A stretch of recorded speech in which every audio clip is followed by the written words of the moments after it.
नमस्कार दोस्तों, आप क्राइम तक देख रहे हैं। मेरे साथ परिवेश पांडे है, मेरे साथ दीपिका है। आज बात कर रहे हैं सोनाली फोगाट मामले पर।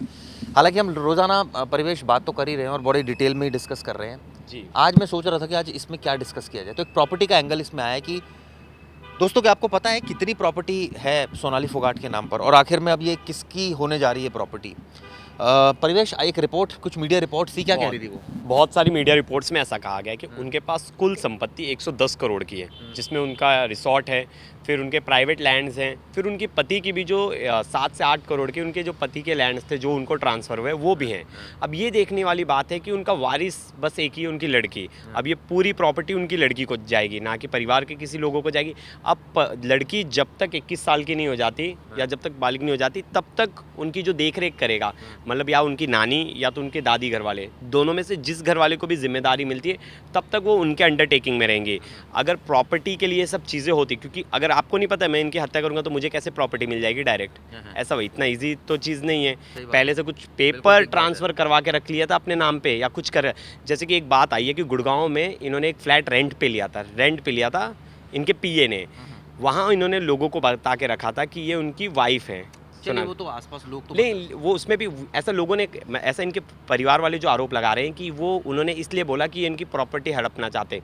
रेंट की प्रॉपर्टी क्या हड़पेगा कोई? और दूसरी बात, पहले तो कोई हड़पना इतना आसान है क्या किसी? नहीं। और दूसरी बात ये है कि बहुत सारी सोसाइटीज़ है ना, कपल लिविंग में रहने वाले लोग या कोई भी ऐसे पर्सनल ऐसा लड़का लड़की रह रहे या कोई रह रहे, तो ऐसे नहीं देते फ्लैट्स अच्छे सोसाइटीज़ में।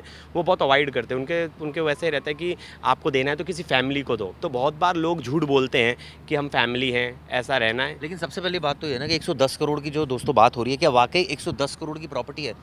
ये कौन सा आंकड़ा है भैया? कहाँ से आया ये आंकड़ा? ये कौन सा ऐसा आंकड़ा है? मेरे पास कितनी प्रॉपर्टी है, मेरे पास कितना कैश है, मेरे पास कितना गोल्ड है, मेरी वाइफ के पास कितना गोल्ड है, कितना कैश है, मेरी कितनी एफडी है? क्या आपको पता है व्यूअर्स? नहीं पता है।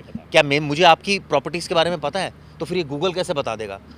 ये और रिसर्च मीडिया रिपोर्ट्स कैसे बता देगी? मैं बताता हूँ आपको कैसे बता देगी ऐसे कि कुछ आसपास के जो लोग होंगे जिनको पता होगा थोड़ा बहुत, वो थोड़े बहुत जानकारी दे रहे होंगे, तो धीरे धीरे जानकारियाँ क्लब होते एक आपने एस्टिमेटेड फिगर बना लिया कि ये इतना हो सकता है।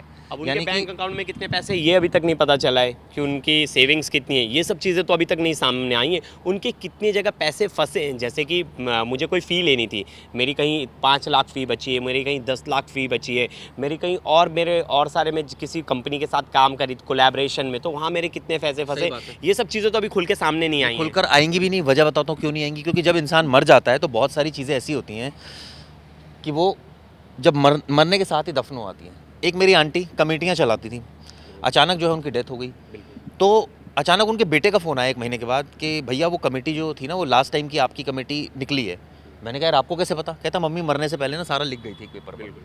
तो कई लोग ऐसे होते हैं दीपिका, क्या ऐसे होते हैं कई लोग जो लिख कर जाते हैं, इतने सिस्टमेटिक होते हैं कि मैं बोलूँगा नहीं। एक मेरे रिलेटिव है, उन्होंने मुझे ये बोला है कि ये मेरी प्रॉपर्टी, और लिखा हुआ उन्होंने पेपर में। क्या ये ऐसा होता है? लोग एक्चुअल में इतने सिस्टमेटिक होते हैं? सर, मुझे लगता है शायद कुछ लोग इसलिए ऐसा करते होंगे या ऐसे कुछ लोग होते होंगे कि आगे फैमिली में कोई विवाद ना हो, इसलिए वो पहले से ही लिख कर चले जाते हैं या उन्होंने लिख दिया होगा। लेकिन सोनाली के मामले में ऐसी कोई विल या ऐसे कोई एविडेंस अभी सामने नहीं आया है।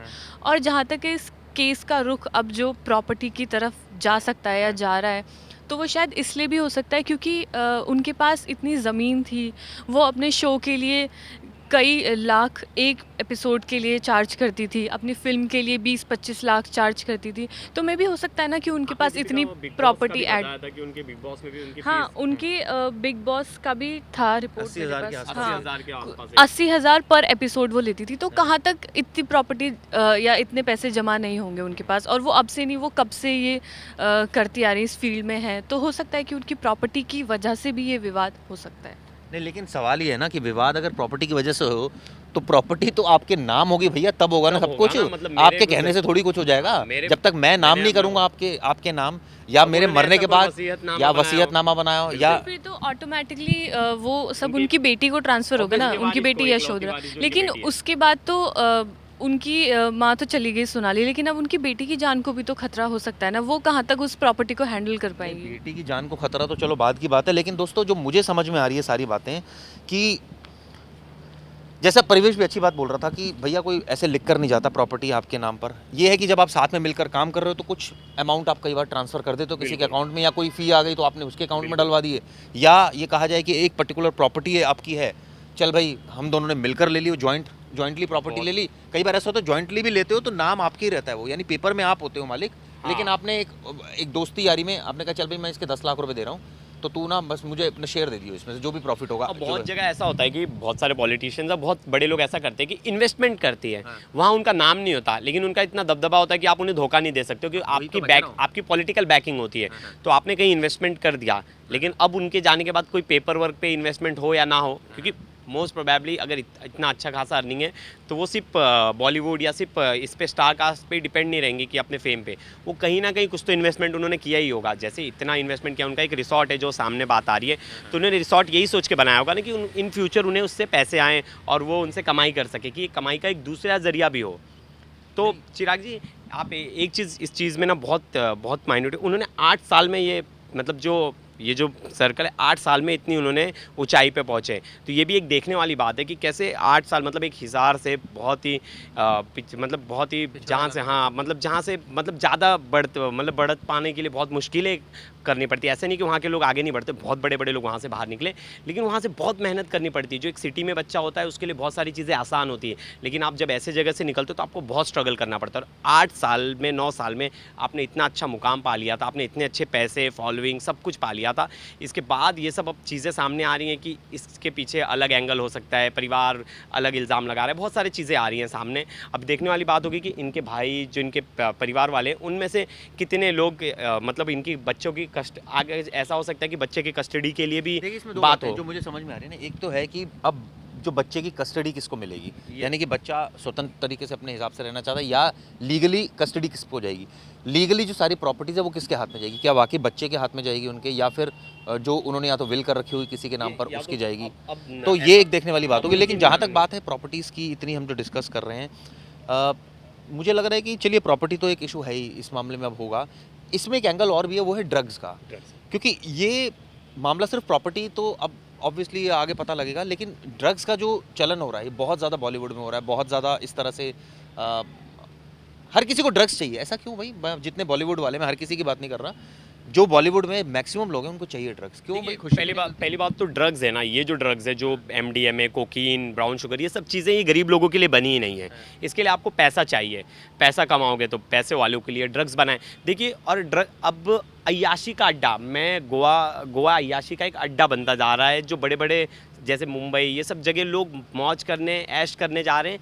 तो उन्हें पता है वहाँ की सरकार को नहीं पता कि ये सब चीज़ें पता क्यों बिल्कुल में नहीं मिलता, या वहाँ से अरेंज नहीं होता। दिल्ली में इतनी जगह, मैं आपको बताया तो 10 जगह जहाँ से मिलता है, जाके चले जाए, पुलिस रेड कर दे। मैं तो व्यूअर्स को बोलूँगा कि उनके ही एरिया में वो कहीं भी बाहर निकल जाए, उन्हें भी पता होगा बहुत सारी जगह की, बहुत सारी ऐसे इनलीगल। आप लोग बताइए, अगर आपके यहाँ इस तरह से ड्रग्स मिल रहा है तो आप बताइए, वो इलाका कमेंट बॉक्स में डालिए कि ये इलाका है, हम उस पर भी अलग से जाके अपनी टीम भेजेंगे और वहाँ कोशिश करेंगे कि वो टीम जाकर वहाँ पूरा स्टिंग ऑपरेशन करे और पर्दाफाश करे। बताइए आपके इलाके में भी क्या मिल रहा है ड्रग्स, क्योंकि ये सारी जड़ ड्रग्स ही है, जितना भी हमें समझ में आ रहा है। पूरी जड़ ही ड्रग्स है। मतलब देखिए, एक मौत हो जाती है, आगे चल के कारण यही बनने वाला है कि ड्रग्स ओवरडोज से ही हुई है।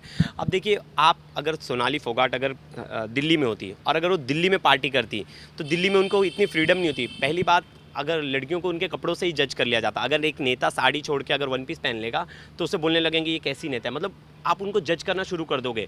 तो उन्होंने एक फ्रीडम देखा कि मैं गोवा जाके अपनी पूरी, तो गोवा का मतलब फ्रीडम ही है। गोवा का मतलब ये है कि आप जाइए, आपको पूरे मैं गोवा 3-4 बार गया हूँ, मैं बताता हूँ गोवा क्या है। आपको समुद्र दिखेगा चारों तरफ, आपको फॉरेनर्स दिखेंगे, आपको वो बिकनीज में दिखेंगी, तो आपको तो ऑब्वियसली वो लगेगा यार ये कैसे, ये फॉरेन कंट्री में क्या, दिल्ली में नहीं फॉलो कर सकते। ये आप दिल्ली में नहीं दिखेगी, ये आपको दूसरे स्टेट में नहीं दिखेगी कहीं। जैसे ना आप नॉर्मली एक सोचिए कि जैसे गोवा का नाम लेते हैं, फैमिली में कितना हो जाता है ना कि अच्छा बच्चा गोवा जा रहा है, तो गोवा में जाकर ही जैसे थाईलैंड का हो जाता है, वैसे ही गोवा। तो गोवा कहीं ना कहीं एक ऐसा बन गया है कि वहाँ खुले में आपको हर चीज़ मिलेगी। ऐसे ही सेम केस के लिए फिर लोग वहाँ जाते हैं कि आपको ड्रग्स मिल जाएंगे, आप ड्रिंक कर पाएंगे, क्लब्स जाएंगे। तो वहाँ कहीं ना कहीं वहाँ से इस चीज़ की शुरुआत, कोई रोक टोक नहीं है, सब मिलता है। लोग आ रहे हैं। अगर ज़्यादा स्ट्रिक्ट कर दिया गया, अगर गवर्नमेंट ने बहुत ज़्यादा स्ट्रिक्टनेस लागू कर दिया, तो वहाँ कोई क्यों जाएगा उतनी दूर? फिर बोलेगा वहाँ भी तो सेम ही है यार, मैं यहीं रह लेता हूँ। तो देखिए कहीं ना कहीं गवर्नमेंट को ये सब चीज़ें पता है कहाँ मिलती है, देखिए पूरा सर्कल होता है तो सबको सब पता है कहाँ मिलता है, क्या चीज़ होती है। लेकिन उसकी आड़ में, फ्रीडम की आड़ में आप ड्रग्स जो है अलाउ कर रहे हैं क्या? ये अलाउ होगी क्या फ्रीडम की आड़ में? बिल्कुल, फ्रीडम एक अलग अगर- चीज़ है, अगर- आप फ्रीडम ठीक है भाई, आपको पूरे देश में, भारत में कहीं भी किसी भी ऐसे स्टेट में ये चीज़ नहीं देखने को मिलती जो गोवा में दिखती है। बिल्कुल लोग गोवा में क्यों अट्रैक्ट होते हैं? यूथ अट्रैक्ट होता है गोवा में। फायदा तो बिल्कुल। उनको मिल रहा है ना, तो वो क्यों रोक टोक लगाएंगे? हाँ, उनकी गवर्नमेंट कहीं को ना फायदा कहीं- मिल रहा देखिए है। ऐसा थोड़ी है जो ड्रग पेडलर होगा वो उसका सर्कल नहीं होगा, वो पैसे नहीं पहुंचाता होगा।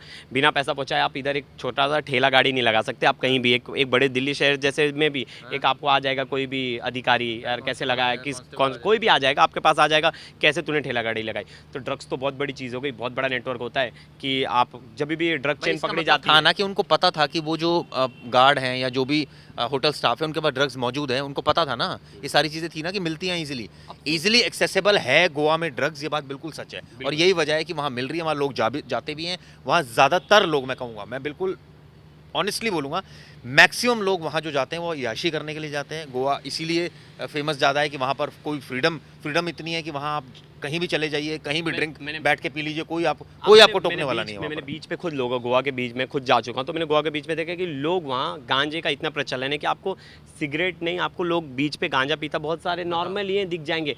आप कोई भी छोटी जो पान शॉप होगी उनके पास, सबके पास देख लोगे आप।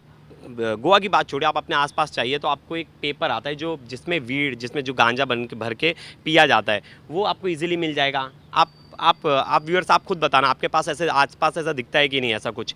तो ये सबको पता है, लोकल पुलिस को क्या पता नहीं है कि ये बेच रहे। जब ये आप गांजे का पेपर बेच ही क्यों रहो, क्या इसमें भर के, आप पूछो उन्हें, क्वेश्चन करो। अब वो पेपर बेच रहे मतलब कहीं ना कहीं से तो वो गांजा भी खरीदेगा ना, इस एरिया में, उस एरिया में गांजा भी आएगा ना। तो ये देखिए पूरी चीज़ है कि वहाँ लोग आ क्यों रहे, टूरिस्ट आ क्यों रहे, वहाँ बिजनेस चल कैसे रहा है, सब चीज़ इंपॉर्टेंट है। दीपिका, सरकार ने इसका मतलब अलाउ कर दिया है कि ठीक है जी, जाइए शराब पीजिए, फॉरेनर्स देखिए, जो है वहाँ का हमने देखा कई केसेस भी हुए, रेप केसेस भी हुए। इसके अलावा वहाँ पर अब ठीक है जी, आप ड्रग्स भी आप लीजिए, कोई दिक्कत नहीं। तो क्या सरकार ने अलाउ कर दिया वहाँ? सर मुझे देखिए ऑफिशियली तो कोई भी सरकार अलाउ नहीं करेगी, है ना, लेकिन ये सब अगर हो रहा है तो कहीं ना कहीं सरकार को पता है कि ये सब चीज़ कहाँ से आ रही है, क्यों आ रही है। लेकिन तभी क्योंकि वहाँ पे पब्लिक बहुत ही बड़े क्राउड में वहाँ जाती है, किस लिए इतने फेस्ट होते हैं वहाँ पे। फेस्ट में ये तो है नहीं कि कोई कीर्तन होने जा रहा है, वो लोग ड्रग्स लेंगे, वो लोग वीड लेंगे, हैश लेंगे, वो नशे में रहेंगे। और जहाँ मुझे लगता है ना, लोग ना अपनी चीज़ों को भुलाना चाहते हैं, अपने जो एक फ्रीडम होती है ना उसे लेने गोवा में जा रहे हैं। तो कहीं ना कहीं उन्हें पता है कि वहाँ ये सब होगा ही, तो इस वजह से वो जा रहे हैं। और सरकार ने वही है ना कि उनको पता है कि लोग किस लिए आ रहे हैं वहाँ पे। बीचेस तो और भी जगह है ना, आप केरला जाइए, वहाँ देखिए बीचेस तो और भी जगह है, लेकिन वहाँ सिर्फ इसीलिए क्योंकि इस चीज़ की ना खुली आज़ादी है। ये तो है। इसके लिए जिम्मेदार कौन है? सरकार जिम्मेदार है। बिल्कुल। अगर ड्रग्स मिल रही है तो ये कहा जाए परिवेश इसके लिए जिम्मेदार। बिल्कुल। और दिल्ली में जो- तो ऐसे इतनी फ्रीडम नहीं है, ऐसे ना ऐसे बीचेस और ऐसा नहीं है कि सिर्फ जो सरकार है, जितनी भी सरकार आ रही है, कांग्रेस बीजेपी जो भी सरकार आ रही है, कुछ चेंजेस नहीं हो रहे ज़्यादा। हर कोई बोलता है कि हमने ये यूनिट बना दी है, वो यूनिट बना दी है, कि रियलिटी में नहीं होता। आप एक सोच लीजिए, एक होटल का रूम बॉय, मतलब बहुत जगह जब ड्रग चेन पकड़ाती है तो कोई प्रॉपर स्मगलर्स होते हैं जो आके देके जाते हैं। एक होटल का नॉर्मल रूम बॉय आपको ड्रग्स ला के दे रहा है, मतलब कितनी बड़ी बात है। मतलब कितनी आसानी ये से मिल रही है, कितनी सोचिए। आसानी से मिल रही है। और वो सिर्फ एक होटल की बात है, क्या पता और कितने होटल में ऐसे कितने वेटर्स होंगे, कितने रूम बॉय गोवा में अगर देखा जाए तो ऐसे तो मतलब 2000 से ज़्यादा होटल्स होंगे, होटल्स होंगे। बहुत ज़्यादा और होंगे। सोचिए वहाँ किस हिसाब, कई तो वहाँ फिल्म स्टार्स के घर भी हैं, उन्होंने अपनी प्रॉपर्टी बना रखी है बहुत गोवा लोगों में। ने। तो कहने का मतलब है कि वहाँ तो बिल्कुल, मुझे याद है मैं जब गोवा जाता हूँ तो मतलब इंसान ही सोच के जाता है गोवा कि यार आज गोवा जा रहे हैं ना, तो चलो फ्रीडम तो है ही, नाइट क्लब भी करेंगे, पार्टी भी करेंगे, और पूल भी है वहाँ। मैं तो मतलब पान की दुकान पर भी वहाँ शायद बियर मिल जाती है, जो जहाँ तक है वहाँ तो मतलब इतना इजीली अवेलेबल है सब चीज़ें। देखिए वही है कि हमने उधर फ्रीडम कैसे दे के रखी है और हमारा कितना स्ट्रिक्ट है। देखिए बियर ये सब अलाउड है, चलिए ठीक है, इतना भी जानलेवा नहीं है कि कोई मर जाए। मतलब अल्कोहल को परमिशन दिया गया है, परमिटेबल है कि इतना, लेकिन आपने ड्रग्स को तो परमिशन नहीं दिया, ड्रग्स अलाउड नहीं है। आप वहाँ गोवा के किसी भी, अभी अगर कोई भी एक रिपोर्टर कोई भी चले जाए, कोई भी एक पान शॉप में चले जाए, आपको ईजिली पेपर्स मिल जाएंगे। वो पेपर गांजे की पेपर, आप गांजे में घरने वाला पेपर क्यों देते हो? उसे शायद एक वर्ड है रिजला पेपर, ऐसा कुछ कहा जाता है। वो पेपर्स आप क्यों देते हो? क्यों हर शॉप में ईजिली अवेलेबल होता है? किसी ने पूछा है? कुछ नहीं पूछा है, किस चल रहा है, चलने दो, पैसा तो आ रहा है इनडायरेक्ट, कहीं ना कहीं पूरी चेन तो सरकार पे। देखिए मुंबई में जो डांस बार और क्लब की बात की जाती है, 100 करोड़ का जो कलेक्शन था, जो अनिल देशमुख के ऊपर नाम लगा कि 100 करोड़ का कलेक्शन अनिल देशमुख के पास आता था पुलिस के जरिए, वो बार वालों, मतलब जितने भी बार वाले थे उनसे, तो कहीं ना कहीं चेन था ना, पैसा तो इन्हें आ रहा था। ऐसी थोड़ी ना परमिशन दी तो है। कहने का मतलब है गोवा सरकार को भी पैसा आता है इन तमाम जगहों से और सबको पता होता है कि भैया ये क्लब चल रहा है, क्योंकि अब तो क्लब के खिलाफ चलिए एक्शन ले लेंगे, लेकिन एट द एंड बहुत सारे ऐसे क्लब है जो चला रहे हैं। एक ही क्लब थोड़ी ना, एक ही बार थोड़ी ना है, एक ही चीज़ थोड़ी ना है। आप एक एक को दिखा दोगे, एक को पकड़ लिया, जैसे एनसीबी ने मुंबई में 1-2 को पकड़ लिया, क्या मुंबई में ड्रग्स मिलना बंद हो गई? मुंबई आपका में क्या कहना है, पूरी एनसीबी रोज चालू हो जाए ड्रग्स, पूरी चेन? बिल्कुल, आपका जॉब ही वही है। पुलिस अगर ऐसा बैठ जाए कि मुझे ढूंढना ही नहीं है, आप मेन कल्प्रिट्स को, कितना ढूंढे? मेन कल्प्रिट्स को पकड़िए ना। वो तो भाग गए, बाहर भाग गए विदेश, क्या आप करेंगे? विदेश भाग गए तो आप, वो तो आपकी जिम्मेदारी। आप इंडिया में आ कैसे रहे?